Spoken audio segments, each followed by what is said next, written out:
Stephen Davis, University of Hong Kong. This is really a question for John. The concept of a port is a very loose one, it seems to me. We tend to export into the past our conception of a port, which tends to be a place where ships stop and there's cranes and warehouses and all stuff like that. When we go back, particularly the very earlier periods when you're talking about, and we're talking about vessels perhaps of an average length overall of 20 meters, so it's actually a very small fishing boat, they are working off the shore, probably. There's no wharf to come alongside. The vessel is just pulled up onto the beach.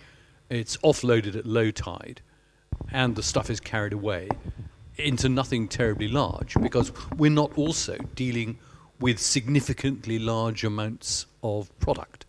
A 20-meter long boat is perhaps going to be carrying somewhere between 10 and 100 tons maximum. And you break that up, and it's not really a very large bulk. And there perhaps are not that many of them coming in every year, particularly in more than local cabotage trade. If you're talking about ships coming from China, maybe you're talking about 50 ships in the course of 1 year, all arriving over a 6-week period and being offloaded on the beach. So one wouldn't really expect to find a lot. Would that be correct?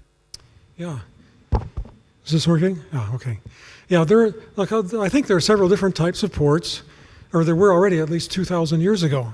I suspect one would be the type that Alfred Russel Wallace saw at Dobo in Aru in eastern Indonesia. He says he went there and there was nothing, absolutely zero on this island. And then within about 2 weeks, a whole city grew up. And you had Persians and Arabs and Chinese and Dutch and all kinds of people washing up on the shore. It was the season. For about a month, there was a village, and then it was empty again the rest of the year. I suspect that is the most common pattern. But already by 2,000 years ago, when you get the Periplus Mariathuriensis being written, Sailor's Guide to the Indian Ocean, basically, a mention of Marinus of Tyre and so on, there was centralized control over where the foreign merchants could go. And they could only visit certain designated nomimon emporion, designated foreign trading ports. And so those places, I suspect, would have had some kind of regularized administrative presence. They would have had warehouses where the rulers could store all the stuff that the foreigners brought in and then take their taxes out of it and then let the rest of it be redistributed among their populations. So that's a kind of a theory more, because we don't have any real physical descriptions of these 2,000-year-old port sites yet.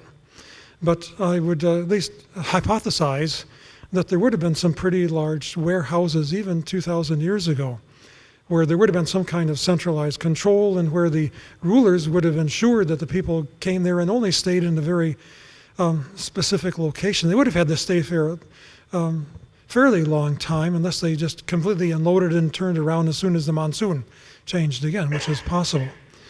But already, I bet, over time, the foreign merchants became aware of the fact that if they came all at the same time, they'd get the lowest price possible for their goods, and so they would have maybe tried to stay over longer and longer periods. There would have been nuclei of permanent settlements actually getting established, more and more craftsmen settling around the port areas to produce things. But that's just a hypothesis so far. But I would hope that something like that would have happened, at least at these designated spots where the foreign traders were allowed to go in. At least Codachina, late 11th century, seems to have developed that way. It's got both Indian and Chinese artifacts and Middle Eastern things at it, but it's only 11th, 12th century.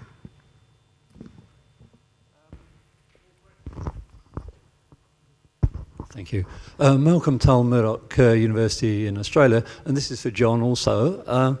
A really fascinating discussion and talk. I'd just like to go to one of the questions you posed in your abstract, which you didn't actually get to in your presentation, and that's, given the challenge for archaeologists, the massive amount of resources that are needed to investigate many of these sites, you raised the question, how can it be funded? You can't rely on government, and you raised the issue of public-private partnerships. I was just wondering if you'd like to comment on that. You know, what is the potential for public-private partnerships to help in these processes? And if so, what are the most likely, the better forms that you should take in order to get productive outcomes?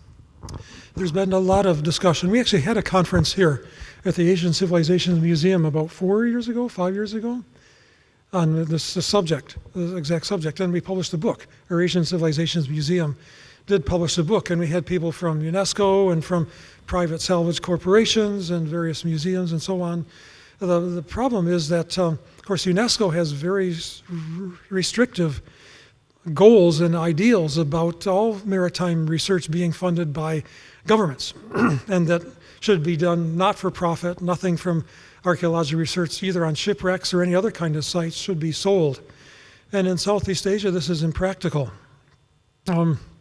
The only country in Southeast Asia that has a dedicated ship for underwater archaeology is Thailand. Indonesia does not have one, even. For much of the last 20 or 30 years, the Philippines has had a kind of a profit-sharing agreement whereby foreign salvage companies are brought in, but they have to employ archaeologists on board the ships, and then the Philippine government gets to retain half by value of the artifacts, and then the salvers can take the other half and they can sell them, but they're all, usually duplicates.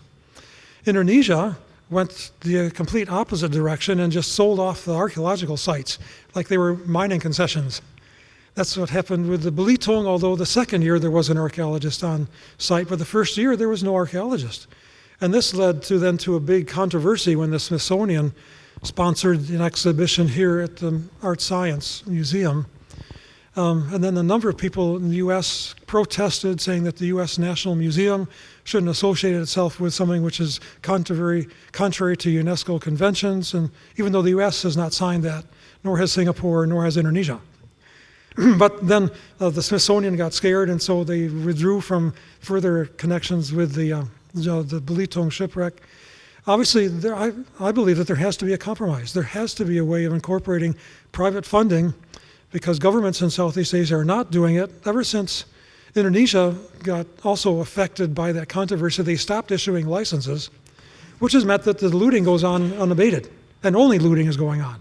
And no research is happening underwater for the last 5 years in Indonesia. I know, like the Western Australia Museum, Jeremy Green is another strong advocate of there should not be any profit-making motives involved in underwater archaeology, but it can't work in Southeast Asia. But of course I agree that there should also be very strict safeguards, that there should be archaeologists involved, but then what do you do with 50,000 bowls anyway? You can't, if the expense of storing them is astronomical. So I believe that there can be a win-win situation here. There needs to be some kind of another larger scale conference. I've been trying to get, say, the Southeast Asian Ministers of Education organization, Thai Sub-Center for Archaeology and Fine Art, SPAFA for short, to organize something like this, to get the Southeast Asians together to say something on this whole issue. What would they should get together rather than each one operating independently. They can't afford a good underwater archaeology program. So I'd like to see the Southeast Asians get together, make some kind of group statement on this and figure out a way to fund it, ideally by governments, but I think the chances of that happening are pretty slim. If I could add a note here, the prospects for any archaeology in the South China Sea are virtually nil now. The Chinese will come and apprehend you. And the Chinese have also worked with the Americans to prove that what they believe to be standards of careful excavation, 3 months of the year, you close it up, you leave it, you come back next year, can be done in Chinese waters. And so if it can be done in waters, Chinese waters, why can't the rest of us do it?